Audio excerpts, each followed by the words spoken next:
The Bible in the Public Schools. Quote, "The last signs of the times, in speaking of the recent troubles in Philadelphia with the Catholics, take sides with them. It is not astonishing to see persons calling themselves Baptists advocating the claims of the man of sin and warring against freedom. Strange things are continually occurring. The old-school Baptists, seeing the influence which Bible instruction exerts upon the minds of the rising generation, and fearing total extinction should the human mind continue to expand with Bible culture, may well seek the aid of popery to exclude the heavenly volume from schools, thereby forcing a necessity for explanation of the Scriptures from the acknowledged ignorance with which the old-school pulpit is filled." Unquote. Banner and Pioneer.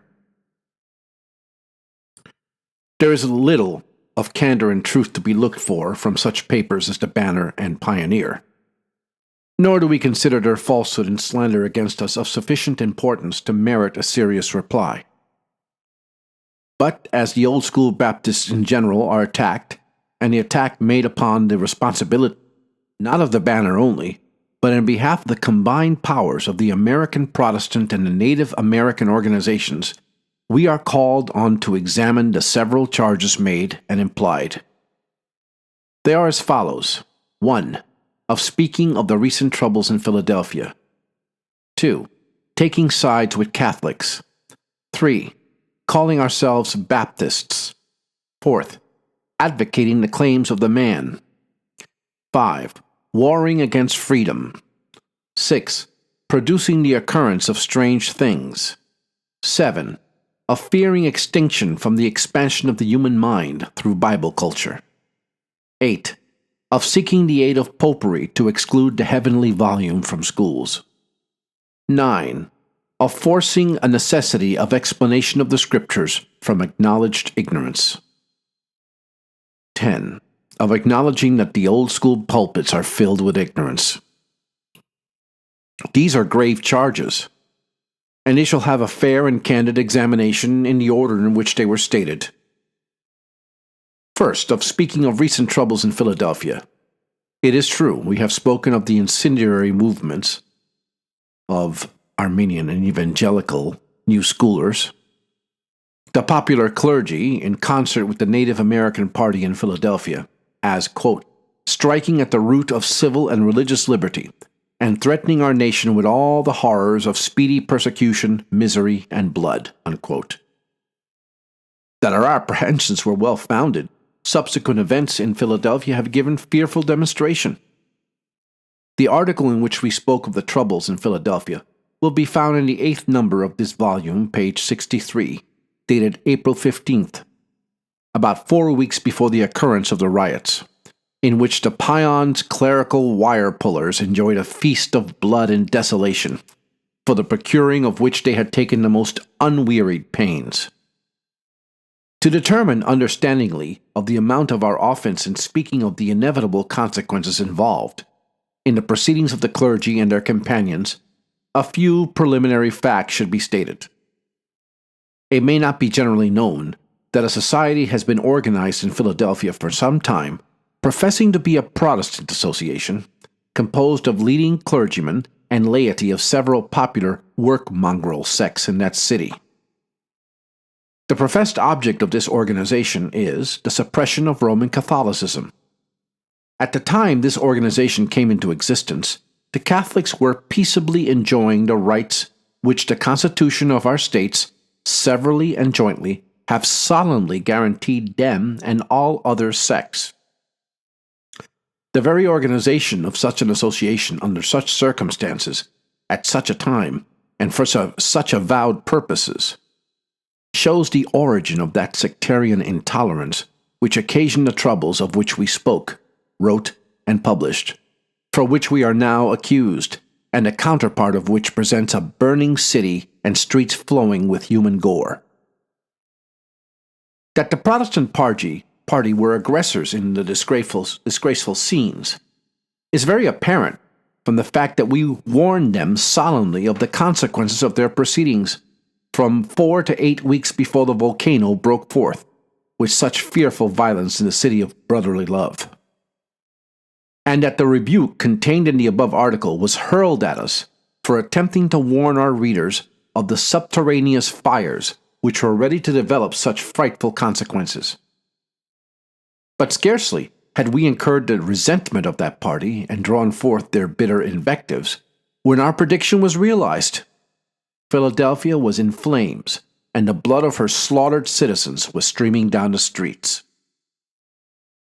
For some 8 or 10 weeks before the riots, attempts were made to force upon the public schools of Philadelphia, by coercive measures, the reading of the Bible and other religious services, for the evident purpose of provoking a war with the Catholics, or expelling their children from those public schools for the support of which Catholics as well as others were taxed. To carry out their designs and court the scene of blood which followed, the clergy of the city commenced the manufacturing of public opinion by collecting large masses of uninformed people into public squares and delivering incendiary speeches against the infidelity of such as were opposed to their prescriptive views, and to which the clergy led on the mob by intemperate, inflammatory declamation, representing to them that the Pope of Rome had sent a bulletin to this country forbidding our children the use of the Scriptures, than which a more barefaced misrepresentation could not be uttered. While the New School clergy and the New School Baptists, among the rest, were thus piously laboring to oppress the Papists and to overturn the liberal institutions of our country, the mercenary press of the city, including the political as well as the religious, were teeming with the most bitter invectives against the Catholics, and the most enthusiastic applause manifested by the fanatics. Little, however, could be done, even in this way, to provoke the resentment of the Catholic party, until many meetings were held, many inflammatory speeches were delivered, many falsehoods fabricated and uttered, and many excited young men and boys wrought to such ungoverned frenzy as to qualify them for whatever their pious leaders might direct. Thus stood the case when, having failed to provoke the Catholics to acts of serious violence, they adjourned their meeting to a neighborhood occupied almost entirely of Catholics, and marched down upon them with banners streaming with such pious and benevolent inscriptions as, "Down with the Catholics," "Down with the Irish Papists," etc. This last maneuver produced the desired effect. With this explanation, we submit the first charge for the decision of our readers, whether we were justifiable in speaking of the troubles of Philadelphia. Second, taking sides with the Catholics. The position occupied by us in all that we have said or done has been uniformly to insist upon equal and exact justice to all men without distinction of politics or religion, a faithful adherence to the principles of the Constitution, and a sacred regard for the rights of all men, and a total and perpetual severance of church and state. Occupying this ground, we have spoken out upon the subject involved, and we have said, and now repeat, that the Protestants have no right, either civil or divine, to oppress the Catholics, and they are no more justifiable in persecuting the Catholics than the latter would be in persecuting them. The same spirit which the Catholics have in past ages evinced in persecuting and putting to death such as they adjudged heretics, and which modern Protestants profess to repudiate, is the same spirit which, in turn, now rankles in the veins of those who push on the war against Catholics. What the Papists have been in other times, or what they are now in other nations, is not the subject of present discussion. We have simply to do with them in the position they have occupied in the late scenes at Philadelphia. In regard to the faith, order, and practice, etc., of the Roman Catholics, we do not know a single point in which we can possibly agree with them. But, as citizens of America, contending for equal rights, and especially for the right to worship God, according to the dictates of their own conscience, without prescription or coercive restraint, we occupy common ground with them, and with the oppressed and proscribed of every religious distinction. For the establishment of the side which we occupy, the patriots of the American Revolution faced the thundering cannon. To secure for us this boon, they poured out their blood like water. To transmit this invaluable inheritance to posterity, they pledged their lives, their property, and their sacred honor.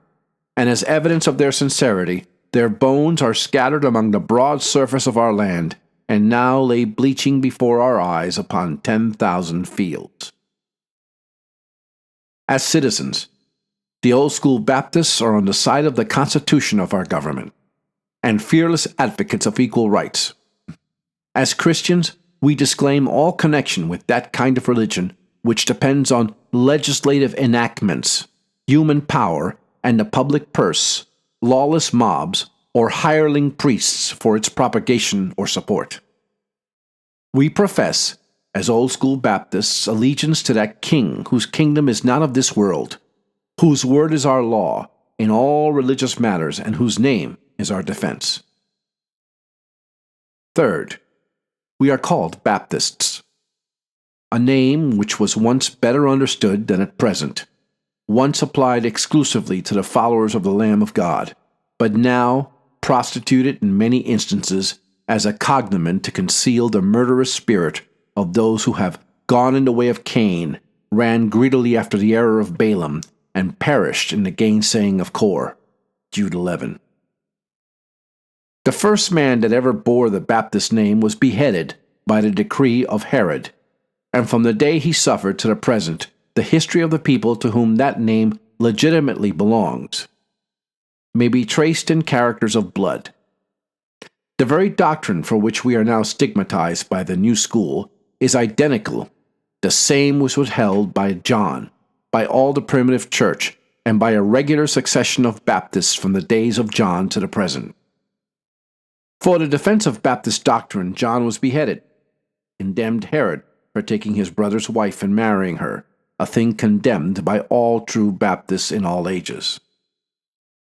Christ was crucified, and the apostles suffered martyrdom. For this doctrine, Roger Williams was banished from Massachusetts and found an asylum, Haven, among the savage tribes of Rhode Island, and there planted the first standard of real independence that ever waved over the American soil. Like John the Baptist and like all other real Baptists, we both labor and suffer reproach because we trust in the living God. We hold the same doctrine and yet remain the same order, practice the same ordinance, and suffer the same reproach, and if the conductor of the Banner and Pioneer can show any just cause why we should not be designated by the same name, we will cheerfully relinquish it. Fourth, advocating the claims of the man of sin. This charge we hesitate not to pronounce utterly false, for we as a people, and ourself as editor and publisher of this paper, have uniformly, uncompromisingly, and emphatically disallowed all the claims of the man of sin. When the man of sin first presented his arrogant claims upon us to fall in love with the new order of things, we resolutely withstood him to his face. When he attempted to palm upon us the gospel of Andrew Fuller, we contested every inch of ground with him and drove him from the field. When he claimed the right to qualify pious young men to minister to us, and our money to support their colleges for that purpose, we disputed the claim. And when they called on us to aid in forming and supporting missionary establishments, tract societies, Bible societies, Sunday schools, and many other things of the kind, we refused to allow any such claims until he should present us with an order from our blessed Sovereign. And when now that the man of sin claims our cooperation in the work of breaking down the republican institutions of our country, in making church property of our public schools, proscribing and persecuting that portion of our fellow citizens who differ with us in religious matters, we still disavow his right, and we still hold one Lord, one faith, and one baptism. Even the claim of the man of sin that we should be silent and cease to expose his heads and horns, the mark in the hand and mark in the forehead, the deception of his signs and lying wonders, his image and the number of his name, we treat him as we have always been wont to do, with the same decided coolness and determined opposition. If, by the man of sin, the writer in the banner intends to identify the Catholics exclusively, although we cannot see any ground upon which it can be more appropriately be applied to them than to some others, we demand, what are their claims? Have we, as the signs of the times, advocated the supremacy of the Pope? No. Have we embraced any one sentiment of doctrine or practice peculiar to that denomination? Certainly we have not. Upon what, then, does the banner predicate this charge against us? Let him explain. We have contended, and we still do contend, that the Catholics, as citizens of the United States, have rights, civil and religious, in common with the Episcopalians, Presbyterians, Baptists, Methodists, Mormons, Unitarians, Universalists, and all other men. That no one order of religionists has a right to oppress, persecute, prescribe, or in any way infringe upon the rights of others. If this be advocating the claims of the man of sin, none but Tories are exempt from the imputation. Fifth, warring against a freedom. Dear reader, don't laugh. The subject is a grave one. The term freedom in this case is not probably to be understood according to the common acceptation of the word. By it, the accuser evidently means freedom to persecute and prescribe, and freedom for the one or more class or classes of religionists to monopolize all our public schools for the propagation of their sectarian doctrines. With that description of freedom, a base perversion of the word, we are uncompromisingly at war. The kind of freedom contended by our opponents, as illustrated in the Philadelphia troubles, is simply this. All the inhabitants of that city are taxed according to their property to support common schools for the education of the common people. Catholics, Protestants, and non-professors of religion are interested alike in these schools. Now, the freedom demanded by the prescriptive party is that they may introduce sectarian religious instruction into these common schools, and that those who dissent from such sectarian views shall be compelled to stifle their conscientious scruples and passively submit to have their children taught a system of religion in which they have no faith, and which is repugnant to their views, or sacrifice their rights in the schools, and suffer their money to go to a support of a kind of religion in which they have no more faith than they have in pagan mythology. This is the freedom which was sought by the clergy of Philadelphia. And when the board of directors of one district in that city refused to palm this abuse upon the schools under their charge, the hue and cry was raised by the enraged clergy, and the mob was called out, the people inflamed, and finally the city set on fire, and many citizens murdered for daring to dissent from this description of freedom. Freedom to enforce religious creeds at the point of a bayonet, to enforce their religion by such powerful arguments as were used during the memorable 3 days riot, in which 2 Catholic chapels and 1 Catholic seminary, with 100 or 200 Catholic dwelling houses, stores, etc., were laid in ashes, and many human sacrifices were offered to the idol of sectarian bigotry and religious intolerance. If to enter our protest then against the dishonesty and wickedness of robbing Catholics of their money by taxation to support Protestant sectarian schools, and compelling them to submit to the injustice by force of arms, be at war against freedom? If to contend for equal and exact justice to all men without distinction of politics or religion, if to raise our voice and ply our pen in defense of the Constitution of our common country, and the constitutional rights both civil and religious of all classes of our citizens, whether born upon our shores or adopted constitutionally as citizens, be at war against freedom, then there may be some justice in the charge. But if, according to the common acceptation of the terms, the writer would charge us of wishing to curtail or infringe the constitutional rights of any man or set of men in the United States, then the charge is a base falsehood. Sixth, strange things are occurring continually.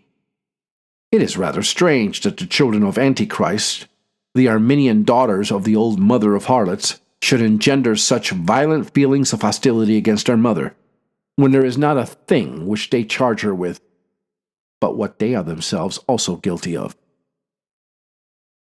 Seventh, fearing extinction through the expansion of the human mind through Bible culture.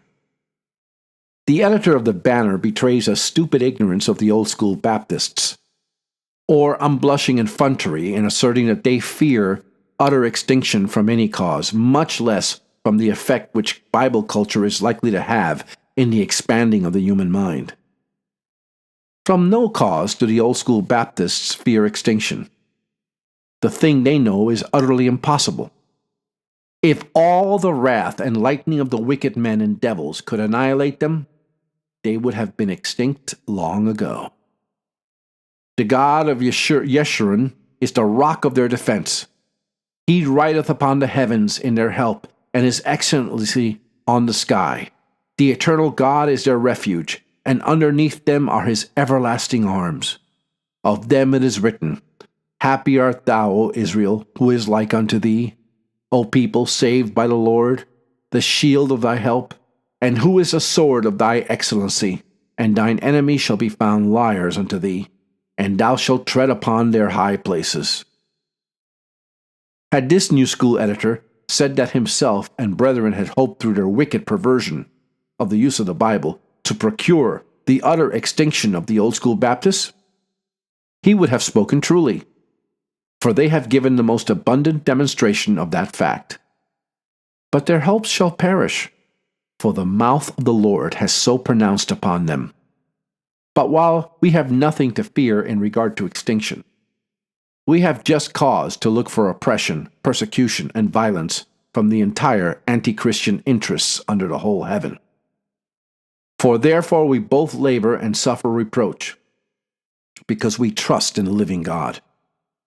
Yet we are in nothing terrified by our adversaries, which to them is an evident token of perdition, but to us, of salvation and that of God. For unto us it is given in the behalf of Christ, not only to believe on him, but also to suffer for his sake. Before we pass this item of New School raillery, let us examine the composition of this terrible image, which the Banner man thinks has frightened the Old School Baptists so excessively to wit. The expansion of the mind through the Bible culture. By Bible culture, we presume the writer would have us understand that kind of religious drilling of the carnal mind of man, instead of humbling the soul before God, as the work of the Holy Spirit invariably does, where souls are taught of God, will inflate with pride, arrogance, self-conceit, and vain boasting, in which religion is regarded as a mere science, which may be taught in our common schools as easily as the rules of arithmetic or of English grammar. This is what they call Bible culture, because they make use of the Bible as a mere textbook and put such carnal construction upon the Scriptures as contradict all that they declare. A Bible culture, in their use of words, consists in training up children of our land by means of Sunday and other sectarian schools to receive their peculiar views of doctrine. The hypocrisy of their theory will appear when we compare it with what the Bible plainly declares. The words which I speak, says Jesus, are spirit and life. And his inspired apostle has informed us that the natural mind receiveth not the things of the Spirit of God, for they are foolishness unto him, and neither can he know them, because they are spiritually discerned. God has hidden these things from the wise and prudent, and revealed them unto babes. For it is written, I will destroy the wisdom of the wise, and will bring nothing the understanding of the prudent. Where is the wise? Where is the scribe? Where is the disputer of this world? Hath not God made foolish the wisdom of this world? Eye hath not seen, nor ear hath heard, neither have entered into the heart of man the things which God hath prepared for them that love him. But God hath revealed them unto us by his Spirit, For the Spirit searcheth all things, yea, the deep things of God. For what man knoweth the things of man, save the spirit of man which is in him? Even so, the things of God knoweth no man, but the Spirit of God. Now, if it be admitted, first, that the Bible contains the words which God has spoken; second, that his words are spirit and life; third, that the natural man or human mind cannot receive the things of the Spirit; fourth, that they can only be known by special revelation of the Spirit to regenerated or spiritual people, how is it possible that flesh and blood can communicate spiritual instruction to the human or natural mind? It is preposterous, wicked, and blasphemous to utter such abominable things. If it were possible to instruct the natural mind of man in the things of the kingdom of God, and by a course of scholastic drilling to make them understand the things of which the Scriptures testify, these Arminian pedagogues would be very far from wishing to force the Bible into schools, lest the fallacy of their own creed should be exposed. But knowing as they do that a mere theory of scholastic divinity, or as they call it, Bible culture, will make as many Catholics as Protestants, as many believers in deism, Unitarianism, Universalism, and many other isms, as it will of what they deem orthodox disciples, they are willing to use the Bible as their father the devil has often done, to give currency to their abominable speculations. To prove beyond successful contradiction that there is no sincerity in their pretended veneration of the Bible, we challenge the whole brood of them to point out one single sentiment contained in the Bible which they do not deny, or one religious sentiment which they hold that is authorized by the Word of God.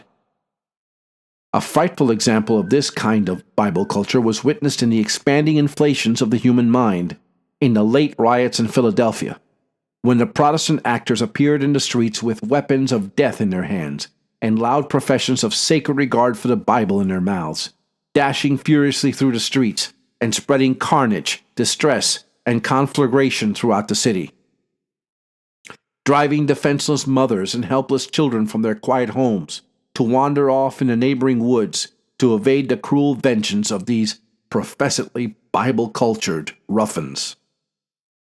Yes, without regard to sex, age, or condition, the hoary-headed with the sleeping giant were driven from their homes, and their houses burned, and in some instances husbands and fathers butchered in the presence of their weeping and agonizing wives and wretched children. While we disavow all fear of extinction, or that one of Zion's cords will ever be broken, or that one of her stakes will ever be removed, we confess that we have just grounds to fear that the cherished institutions of civil and religious liberty are soon to be destroyed, that scenes of bloodshed, unparalleled in the history of mankind, civil war, may justly be looked for. This kind of Bible culture, this stealing of the livery of heaven to serve the devil in, threatens a more terrible calamity than what has thus far been witnessed. The burning embers of that latent fire which has been kindled by professed veneration for the Bible and abhorrence of the intolerant violence of Catholicism is constantly being fanned by just such religious newspapers as, for more than 8 weeks prior to the riot, labored incessantly to bring it on. And even now, while the voice of the blood of their butchered victims is crying to heaven for vengeance, plots and schemes are being agitated by the same combined interests to consummate their work of cruelty and death. Eighth, seeking the aid of popery to exclude the heavenly volume from schools. When, where, and how have we sought the aid of popery for that or of any other purpose? The charge is as false as the source from which it emanates is base and degraded. The Catholics occupy the same ground in regard to making a mere school book of the Bible as the Protestant daughters. Only the Catholics at this time in America manifest a more tolerant and republican spirit. They contend for their rights to use their own Bible in their own schools and are willing their Protestant offspring shall have the same privilege. But they object and justly too, to being taxed to pay for teaching a Protestant version of the Bible in any school. They do not ask that Protestants or others should be taxed to support Catholic schools, or that Catholic Bibles should be forced upon the common schools, but they are unwilling that the Protestants should take such liberties with the common schools as they are unwilling in return to allow them. The Protestants would think it very hard if the Catholic Bible should be adopted as a textbook in the common schools, but they would immediately withdraw their children if they could not support theirs for such schools, nor could they be censured for doing so. Why, then, are they so unwilling to do unto others as they would that others should do to them? But they tell us that the Catholics have always been a persecuting, oppressive, and cruel people whenever they have gained the ascendancy. This we admit.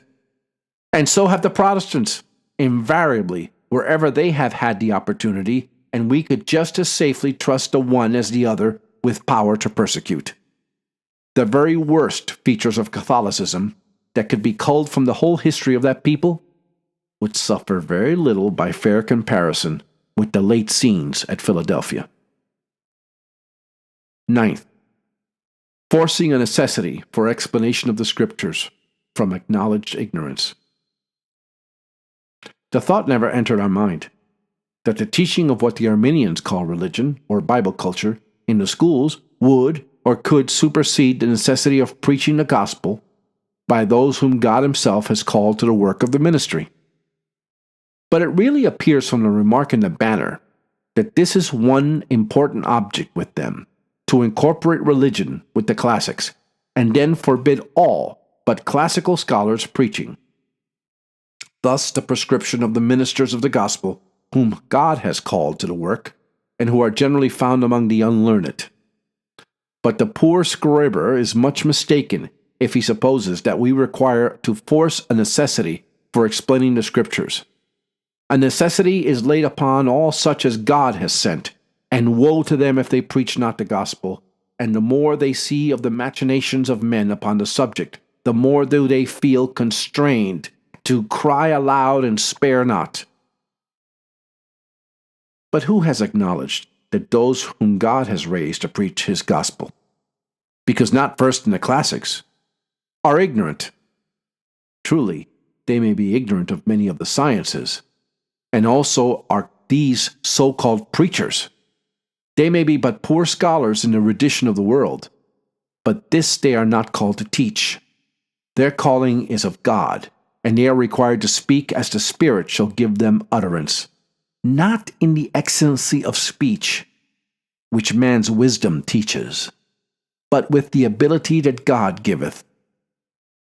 The new school, Arminian, and work-mongrel preachers require the wisdom of this world, that they may know how to use guile, and to handle the word of God deceitfully, to beguile unstable souls, and by vain words and fair speech to allure through much wantonness of the flesh, and make merchandise of their hearers.